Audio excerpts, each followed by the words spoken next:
Not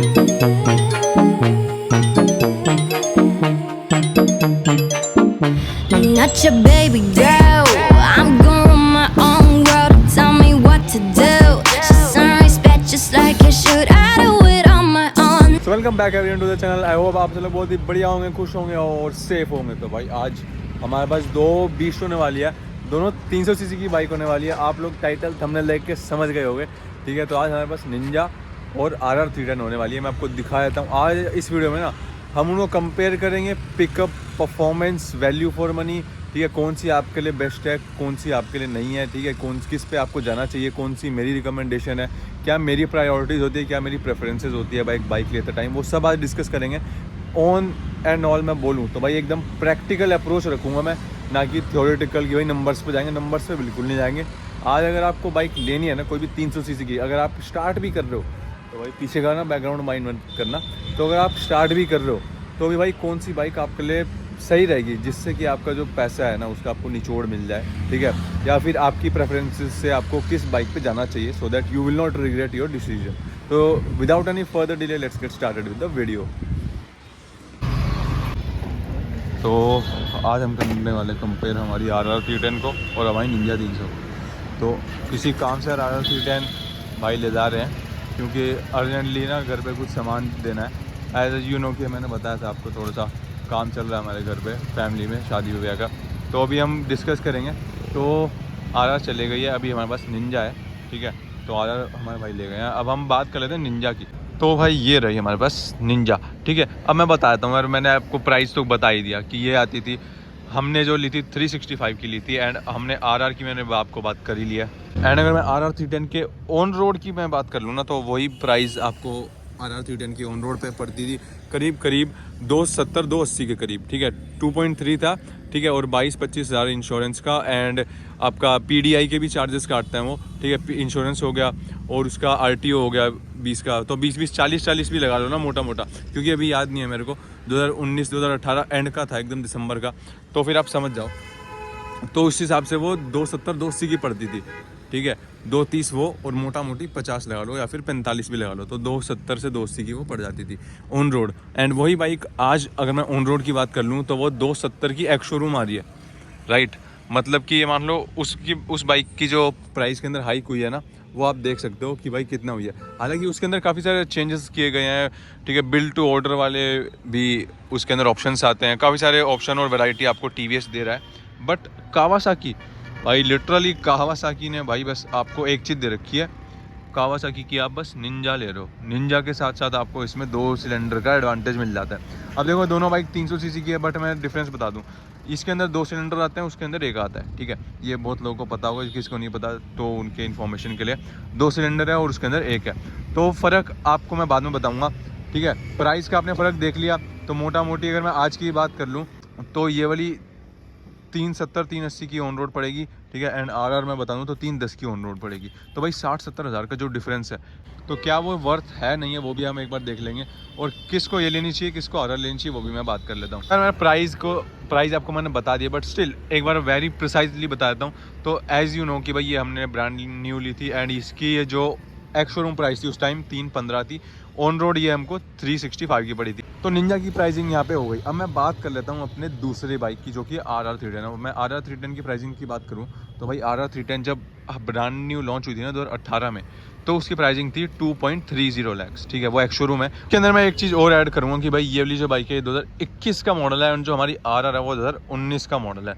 तो ये आप एक बार डिफरेंस नोट कर लेना, सो दैट अगर मैं RR की भी 2021 का मॉडल ले लूँ ना, तो उनके बीच की भी जो प्राइस रेंज है, लाइक प्राइस डिफरेंस है, वो करीब सेम ही रहने वाला है, ठीक है। वही 60-70 हज़ार रुपये मान लो, और मोटा मोटी 60 से 80 के बीच की रेंज मान लो। तो इतना प्राइस है इनके बीच का डिफरेंस। क्यों? क्योंकि भाई एक तो ये कावासाकी से भाई ऑब्वियसली पता है यार, लोगों को कलर स्कीम देख के लोग पहचान जाते हैं। जैसे KTM की ऑरेंज वाली आती है ना टेरलिस्ट फ्रेम की, वैसे ही कावासाकी ने अपनी भी एक ग्रीन कलर की वो निकाल रखी है, ठीक है। हालांकि TVS की कुछ एज सच वो नहीं है, बट हाँ TVS की अपाची भी हमारी फ्लैगशिप बाइक है। एंड ये उसका स्टार्टर है, मतलब कावासाकी की तरफ से। फ्लैगशिप उसकी अलग अलग आती है, बट TVS की वही अभी तक की फ्लैगशिप बाइक है। एंड अब मैं इसके फ्रंट सेक्शन की बात कर लूँ तो भाई देखो, यहाँ पे आपको कुछ भी नहीं मिलता, मतलब कुछ भी का मतलब यहाँ पे आपको ना ही LED आपको हेडलैम्प मिलेंगे एंड ना ही यहाँ पे अपसाइड डाउन फोक्स मिलेंगे। एंड ट्विन सिलेंडर की आप पहचान देखो यहाँ से कर सकते हो, 2 वहाँ पे बेंड पाइप आपको देखने को मिल रहे हैं। ठीक है, यहाँ पे जो ये इंडिकेटर है ये भी हेलोजन ही देता है। ठीक है, कंप्लीट हेलोजन सेटअप है। चाहे आप आगे की बात कर लो, साइड की मैं बात कर लूँ तो ये रहा इंडिकेटर, ये भी हेलोजन है।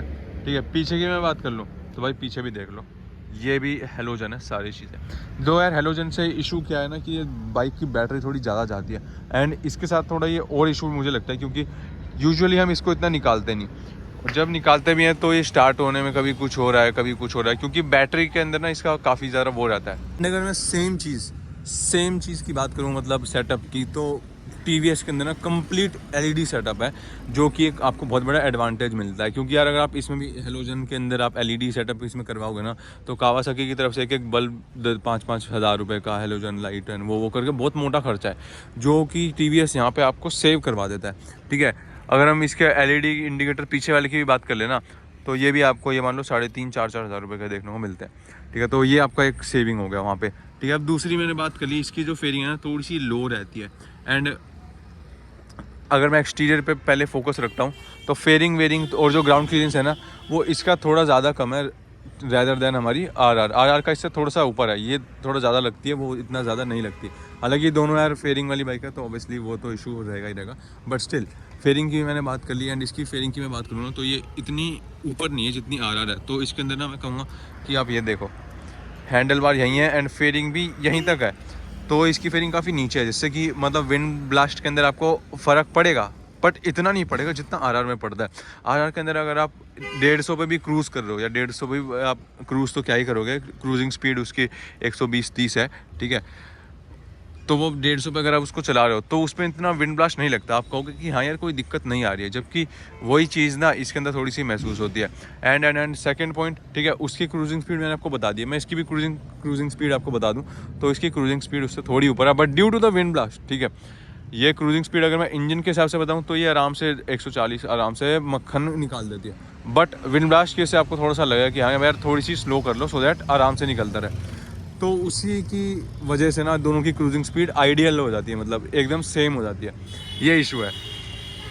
अब मैं बात कर लूँ इसकी टॉप स्पीड की, तो टॉप स्पीड की भाई ऑब्वियसली यार क्योंकि कोई बाइक खरीद रहा है तो वो सोचता है कि यार मैं मतलब क्या है इसका जो पोटेंशियल है, तो करीब करीब यार ये 180 पहुँच जाती है। आर करीब करीब 165, कोई 170 भी ले जाता है, बट उतना मैं आपको बोलूँगा नहीं, क्योंकि इंजन की भी एक कैपेबिलिटी होती है। तो 165-170 उसकी रेंज है, इसकी 175 to 180 10 किलोमीटर पर आवर का ऊपर फ़र्क रहता है टॉप एंड के अंदर। बट अगर मैं इनिशियल की बात करूँ ना तो भाई इनिशियल नो डाउट आर इससे आगे निकलती है। अभी हम रेस करेंगे, मतलब फ्रेंडली रेस होगी, बट हाँ दोनों ही प्रो राइडर है, मतलब वो भी बहुत बढ़िया राइड करता है, उसकी भी शिफ्टिंग काफ़ी अच्छी है, मेरी भी काफ़ी अच्छी है, मतलब दोनों एकदम लेवल पे हैं, कहीं ना कहीं वो ज़्यादा ही ऊपर मैं बोलूँगा उससे, तो वो भी आपको देख लेना, कंपेयर आप कर लोगे, या फिर मैं वो नेक्स्ट वीडियो में डाल दूँगा, तो वो आप चेक कर लेना। फॉर दैट आपको मैं एक चीज़ बोलूँगा भाई, चैनल को भी सब्सक्राइब कर दो, वीडियो को लाइक ठोक दो, ठीक है, अभी के भी हो जाना चाहिए काम। अब मैं बात कर लेता हूँ भाई इसके डायमेंशन की, मैंने बात कर ली है, कहीं ना कहीं ये थोड़ी छोटी है, आर इससे बड़ी लगती है। एंड अगर मैं डायमेंशन पे आ रहा हूँ ना तो पहले एक्सटीरियर पूरा कवर करेंगे, वीडियो थोड़ी लंबी बनेगी, बट भाई मैं कहूँगा कि प्लीज़ पूरी देखना, सो दैट आपको ना कहीं और जाने की ज़रूरत नहीं पड़ेगी। अब हम बात कर लेते हैं इसका टैंक और जो हैंडल बार है एकदम लेवल में, ठीक है, but in the case of R वो टैंक थोड़ा सा ऊपर है और हैंडल थोड़ा सा नीचे है, जिससे कि उस पर ना आपको थोड़ा सा एग्रेसिव रहना पड़ता है। मैं ये नहीं बोलूँगा कि बहुत ही एग्रेसिव है, आपके जो क्या कहते हैं बैक है उस पर पेन होगा, रिस्ट पे पेन होगा, नहीं इतना नहीं है, बट हाँ हल्का सा रिस्ट पे पेन होगा अगर आप बहुत ज़्यादा चलाओगे। बैक पे कोई इशू नहीं आता, क्योंकि थोड़ा सा उसके हैंडल बार क्लिप ऑन में थोड़ा सा ज़्यादा बेंड है, और कोई इशू नहीं है। कंफर्टेबल दोनों ही बाइक है, बट अगर मैं कंफर्ट की बात कर लूँ तो मेरे को पर्सनली इसमें थोड़ा सा ज़्यादा कंफर्ट लगा है, क्योंकि यार ये थोड़ी सी नीचे है, टंकी इसकी वैसी है एंड हैंडल बार इसके ओके है। हालांकि कंफर्टेबल अगेन वही बोलूँगा, दोनों है, आपके ड्राइविंग स्टाइल पे डिपेंड करता है, ठीक है, आपकी सीटिंग पोजीशन पे डिपेंड करता है। देखो मेरी हाइट 6 फीट 1 इंचेस है, 6'1" है, तो उसके हिसाब से ना ये मेरे को थोड़ी छोटी लगती है। अगर आपकी हाइट छोटी है तो आप इस पे जाओ, अगर आपकी हाइट बड़ी है तो आप आर पे जाओ, ठीक है। सीट हाइट आप चेक कर सकते हो, वो गूगल है, हम नंबर्स पे आज बात नहीं करेंगे, बट वो थोड़ी सी इससे लंबी है, तो छोटे बंदे को उस पर दिक्कत आएगी, इस पर बिल्कुल दिक्कत नहीं आएगी। और लंबे बंदे इस पर कंफर्टेबली राइड कर सकते हैं, उस पर भी राइड कर सकते हैं आराम से, कोई दिक्कत नहीं आएगी किसी को भी। But in the terms of comfort मुझे इसका कंफर्ट हल्का सा ज़्यादा लगा RR से, क्योंकि मैं भाई 6'1" हूँ, तो उस हिसाब से मैं बता रहा हूँ। कोई छोटा होगा तो भाई उसको इसका कंफर्ट बहुत ज़्यादा लगेगा, RR पे वो बिल्कुल कंफर्टेबल नहीं होगा, ये बात है। अब हमने देखो बात तो कर ली मोटी मोटी, एक्सटीरियर भी देख लिया। पीछे की सीट तो यार पता ही है दोनों में बेकार है, मतलब पीछे की पिलियन के लिए है ही नहीं ये गाड़ियाँ। बट एक बात बताऊँ तो इस पर कहीं ना पिलियन बैठ सकता है, RR पे पिलियन ज़्यादा देर सर्वाइव नहीं कर सकता। अगर इस पर पिलियन मैं बताऊँ तो भाई 60-70 किलोमीटर मतलब वन स्ट्रेच में कर रहा है पिलियन, तो RR पे वही पिलियन 50 से 45 किलोमीटर कर पाएगा। वो थोड़ा एग्जॉस्टेड ज़्यादा हो जाएगा RR पे, तो उसके पिलियन की जो ट्रैवलिंग रेंज है थोड़ी सी कम है। तो ऑब्वियसली यार ये सारी बाइक ना सोलो राइडिंग के लिए होती है ज़्यादा। बट स्टिल पिलियन का अगर आपको थोड़ा सा भी है कि भाई इन केस आपकी कोई है जिसको ले जाना घुमाना है, तो थोड़ा सा इस पे मैं ज़्यादा वो बोलूँगा। एंड उसकी जो ये वाली सेक्शन की हाइट है ना वो ज़्यादा है, मतलब उसके यहाँ पे काफ़ी कुछ एलिमेंट्स दे रखे हैं जिससे कि जो इसकी ये वाली हाइट होती है बैक की, ठीक है, वो थोड़ी ज़्यादा ऊपर है, वो ज़्यादा उठी हुई है as compare to this one. तो उस पर लगता है कि भाई बंदा 5th फ्लोर पे बैठा है, इस पर लगता है बंदा 4th फ्लोर पे बैठा है, दैट्स ऑल। तो अब हमने बात कर लिया यार, पूरी निंजा को हमने पूरा कवर कर लिया, ठीक है। अब मैं बता देता हूँ ये गाड़ी कितनी चल चुकी है। अब मैं आपको चली हुई दिखा देता हूँ, ठीक है, ऑन कर दिया। अब चली हुई के साथ साथ ना आप एक और चीज़ नोट करना, यहीं इसके अंदर यहाँ पे थोड़ा सा डिजिटल डिस्प्ले दे दिया एंड यहाँ पे पूरा एनालॉग दे रखा है। थोड़ी सी गंदी हो रही है तो माइंड मत करना, मैं ये साफ़ करता हूँ। 4800 किलोमीटर के अप्रोक्स चली हुई है, क्लॉक यहाँ दिखाता है। इसके अंदर ये इशू लगता है कि ये बहुत ज़्यादा ही छोटा है भाई, मतलब ये बस स्पीड आपको देखनी है तो ओके है, बाकी इतना कुछ इन्फॉर्मेशन इसके अंदर आपको नहीं, मैं बोलूँगा कि इसकी विजिबिलिटी नहीं हो पाती क्लॉक की, ठीक है। ओडोमीटर ठीक है, फ्यूल ठीक है, बाकी क्लॉक की विजिबिलिटी नहीं होती। एंड ये वाले जो एलिमेंट्स हैं ना काफ़ी मैं कहूँगा कि माइन्यूट कर दिए गए हैं as compare to the other bikes. Like यार इसी सेगमेंट में अगर आप RR लोगे तो उसकी पूरी यहाँ पे ना नई वाली में तो TFT आ रही है जो हमारे पास है, उसके अंदर LCD यहाँ पे पैनल है, उसके अंदर मान लो कितना फ्यूल पी लिया है गाड़ी ने, ठीक है, वो है, माइलेज है, गियर कौन सा है वो है, ठीक है। उसके बाद उसके अंदर काफ़ी सारे फीचर है भाई, अभी वाली में तो मोड्स भी आ रहे हैं, तो यहाँ पे भी आपको कहीं ना कहीं मैं बोलूँगा उसके अंदर बहुत सारे फीचर हैं। तो अगर मैं कंसोल की बात करूँ ना तो अगेन RR हमारे पास एक प्लस पॉइंट है, उसके अंदर ज़्यादा वैल्यू मिल जाती है आपको उसी प्राइस के अंदर, बट यहाँ पे आपको ऐसे कुछ नहीं मिलेगा, ठीक है। मैंने RR का ये भी फ़ायदा गिना दिया एंड ये तो गिना ही दिया। एंड अगेन एक्सटीरियर पे यहाँ भी हम और यहाँ पे USD नहीं में देखने को मिलता, RR के अंदर USD है, तो उसका जो सस्पेंशन सेटअप है ना वो काफ़ी बढ़िया है भाई, बहुत ही बढ़िया। मैं कहूँगा इससे तो मैं कहूँगा बेटर है, इससे फार बेटर है इन अ जेन्युइन प्रोस्पेक्ट। उस पर आप बड़े भी गड्ढे ना काफ़ी वो बहुत ही ब्यूटीफुली मैनेज करती है वो बाइक, ये भी मैनेज करती है बट उसके कंपैरिजन में इतना नहीं है, ठीक है। TVS ने भाई कुछ निकाला फ्लैगशिप, तो ऑब्वियसली यार उन्होंने काम किया है। एंड अगर ये कावासाकी दे रहा है ना तो वो बाइक ना BMW की इंजीनियरिंग टीम के साथ बनाई गई है, तो आप समझ जाओ कावासाकी ये दे रहा है, BMW वो दे रहा है। आप एक उसके पार्ट भी ना BMW से ही लिए हुए हैं, जो अगर आप BMW की G310 RR ले लोगे, ठीक है, सेम बाइक TVS भी देता है और BMW भी देता है, बट थोड़ा सा प्राइस डिफरेंस है और ब्रांड का डिफरेंस है, बट पार्ट्स एकदम सेम है, प्राइसिंग एकदम सेम है, मेंटेनेंस एकदम ही सेम है। हाँ, BMW की लेबर थोड़ा ज़्यादा चार्ज करेगा, TVS की लेबर थोड़ा कम चार्ज कर लेगा, बस और कुछ भी नहीं है। इसके अंदर सेटअप इतना ओल्ड, अभी भी ओल्ड स्कूल ही चला रहे हैं ये, बट वो काफ़ी मॉडर्निस्टिक बाइक है, फ्यूचरिस्टिक बाइक है वो अभी भी इसके कंपेयर में। अब हम बात कर लेते हैं दूसरी चीज़, जो सर्विस और मेंटेनेंस की बात आती है, क्योंकि कोई भी बाइक लेता है तो यार सर्विस एंड ऑल वो सब देखता ही है। एंड अब देखो इसकी ना एक चीज़ बताता हूँ, जैसे कि यहाँ पे था या यहाँ पे था, ये पार्ट थोड़ा सा टूट गया था हल्का सा, मतलब देखोगे ना तो दिखने में भी नहीं आ रहा है, वो हल्का सा क्रैक पड़ा था। एंड इसी के ना वो कह रहे थे कि ये पूरे पैनल ही हम बदल देंगे 15,000 में। एंड अगर आपको यहाँ इस साइड की ये फेयरिंग का पार्ट है, जैसे कि वहाँ नट से लेके यहाँ तक कुछ था, मेरे को याद नहीं आ रहा, या नीचे का नट था, तो वो पूरा 30-40 हज़ार रुपये का उन्होंने बोल दिया, जबकि पूरी फेयरिंग नहीं लगेगी, बस वो साइड का पोर्शन लगेगा। तो इसका पार्ट आप देख लो, इसकी सर्विस कॉस्ट TVS से 3 टाइम्स है, मतलब तिगुना, जिसे कहते हैं ना तिगुना सर्विस, वो है इसके साथ, ठीक है। अब TVS की मैं सर्विस डाल रखी है चैनल पे, आप वहाँ पे जाकर चेकआउट कर सकते हो कि उसकी कितनी सर्विस आती है। यूजुअली एक नॉर्मल सर्विस TVS की 3,500 से 4,000 की बैठती है, RR 310 की नॉर्मल, ज़्यादा कुछ उसके अंदर काम नहीं हुआ, लेबर है 800-900 रुपये की, बस नॉर्मल सर्विस उसकी 4,000 रुपये तक की बैठती है। वही चीज़ इसकी 5.5-6 तक की जाती है अगर आप कंपनी में ले जाओगे नॉर्मल वाली। पेड सर्विस कह रहा हूँ मैं, दोनों की पेड सर्विस, फ्री वाली नहीं कह रहा। फ्री वाली में यही मान लो लेबर हटा दो तो काफ़ी डिफरेंस आता है फ्री वाली में। मैं पेड सर्विस कह रहा हूँ। तो पेड सर्विस में भी अंतर है, आप चलाओगे आपको फ़र्क दिख जाएगा कि भाई हाँ मेरे को सर्विस इंटरवल, हालांकि सर्विस इंटरवल भी दोनों के बराबर ही है, तो वो है। तो आपको देखो सर्विस में भी आपको 2-2 हज़ार रुपये 3-3 हज़ार रुपये का डिफरेंस है। अब मैं बात कर लेता हूँ माइलेज की, ठीक है। सर्विस कॉस्ट हो गई, पार्ट्स भी मैं बता दूँ। पार्ट्स देखो, पार्ट्स का क्योंकि वो BMW से दे रहा है तो इसके अंदर और उसके पार्ट्स के अंदर आपको डिफरेंस देखने को मिलेगा कि भाई इसके मान लो पार्ट मैंने फेयरिंग गिना दी 15 और 30 वाली, सेम उसी की फेयरिंग आपको 8 और उतने की मिलेगी, क्या कहते हैं 24 की। तो मैं बोलूँगा अगेन पार्ट के अंदर भी डिफरेंस है।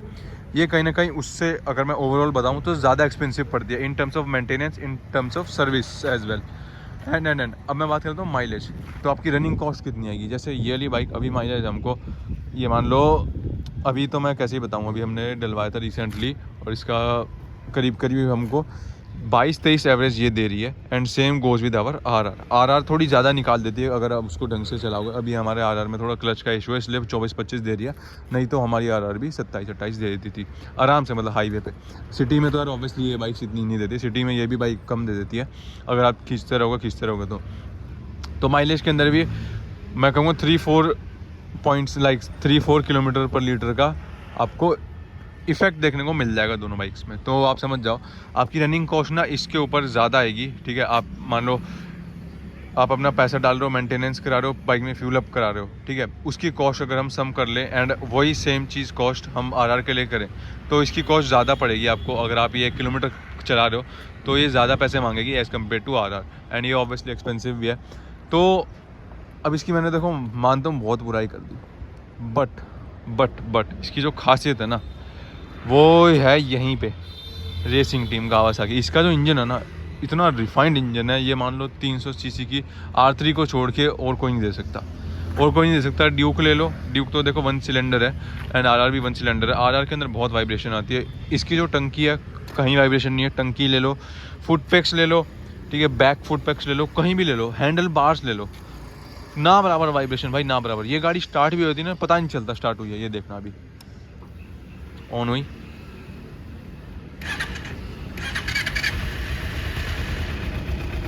ये देखो अभी RPM 1 पे है, आवाज़ भी नहीं आती भाई। बहुत साइलेंट बाइक है भाई, बहुत साइलेंट है, बहुत स्मूथ है।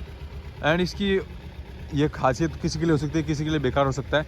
ये बाइक जब पिकअप उठाती है ना एग्रेसिव नहीं उठाती बट बहुत ही लीनियर उठाती है। तो कोई अगर स्टार्टर भी है ना, मतलब कोई बाइकिंग कल्चर में एंट्री भी कर रहा है तो उसके लिए बहुत ही फेवरेबल रहती है ये कंडीशन कि भाई हाँ एकदम से भी नहीं एग्रेसिव हो गई। ये एग्रेसिव, इसका पावर बैंड मैं बता देता हूँ, 3-4 तक बहुत प्यार से आप मक्खन तरीके से इसको चला सकते हो। बट जैसे ये 7-8-9 तक जाती है ना तो ये अपना रूप दिखाना शुरू कर देती है और 9-10-11-12 पे तो भाई ये मान लो गोली बन जाती है। और इसका पावर बैंड भी यही है 6 से 9 तक के बीच में। उसके बाद तो यार वही है कि आपको गियर लिमिट आ जाती है। बट भाई इसकी जो ये खासियत है ना, बहुत लोगों को मैं बोलूँगा कि भाई ये चीज़ चाहिए होती है कि यार बाइक ना स्मूथ हो, चलाएं तो मज़ा आए। एंड कुछ जो एंथुजियास्ट है वो ये भी बोलते हैं कि यार वाइब्रेशन आ रही है तो लगता है कि बाइक तेज़ भाग रही है। एंड मैं बताता हूँ इनके भागने में क्या है डिफरेंस है। इसको बंद कर देते हैं भाई। इनके भागने में ये डिफरेंस है कि अपाची RR जब हम चलाते हो ना पिकअप में तेज़ है तो वो ऐसा लगता है कि तेज़ भाग रही है, ठीक है, उसमें लगता है कि वो बहुत तेज़ भाग रही है। जबकि RR में ऐसा लगता है कि RR तेज़ भाग रही है बट वो भागती भी तेज़ है शुरू में। इसमें लगता नहीं कि तेज़ भाग रही है बट ये भाग रही होती है। ये 120-140 पे भी ऐसा लगता है कि भाई पता नहीं चल रहा क्या है। ये थोड़ी सी फेयरिंग, अभी तो हमने देखो विंड स्क्रीन जो है वो चेंज करा रखी है इसलिए हमको ये ओके लगता है। बट भाई RR में लगता है कि हाँ यार तेज़ भाग रही है, वो मैं तेज़ चला रहा हूँ। इसमें लगता नहीं कि मैं तेज़ चला रहा हूँ। बाइक अपने आप ऐसे चलती है, इतनी स्मूथ क्रूजिंग चलती है ना, और बहुत ही स्मूथ बाइक है। मतलब जिसको अगर इंजन रिफाइनमेंट चाहिए ना, आंख बंद करके इस पे चल जाना, क्योंकि RR आपको परेशान कर देगी। और जिसको लगता है कि यार मेरे को वाइब्रेशन से प्यार है, आजकल हैं बंदे काफ़ी जो कि कहते हैं वाइब्रेशन उनको थ्रिल देती है, एक एड्रेनलिन बूस्ट देती है कि हाँ भाई कुछ मैं तेज़ चला रहा हूँ, हिल रहा है तो लगता है बिग, बहुत बड़ी बाइक है। तो वो आपके ऊपर है कि क्या है। RR में भी है, ऐसा लगता है कि भाई जब वो स्क्रीम करती है ना तो बंदों को काफ़ी वो आता है कि हाँ भाई यार ये कुछ है इसके अंदर, मतलब बीस्ट अनलीश हो रहा है। और इसके अंदर ये स्क्रीम करती है बट पता नहीं लगने देती, आपको पुल देखने को मिल जाएगा। RR के अंदर थोड़ा लो RPM पे पुल मिल जाता है, जैसे कि 5, 6, 7 में। इसके अंदर थोड़ा सा हाई RPM पे जाने पे पुल मिलता है, क्योंकि 2 सिलेंडर है तो दोनों जैसे ही एक्टिवेट हो जाते हैं ना तो फिर खेल कर जाते हैं। इसका टॉप एंड मैंने बता दिया ज़्यादा है, ठीक है। अब मैं बात करता हूँ वैल्यू फॉर मनी के बारे में। तो भाई इतना मैंने आपको गिना दिया तो आपको समझ आ गया होगा कि आपके लिए कौन सा सही होगा कौन सा नहीं होगा।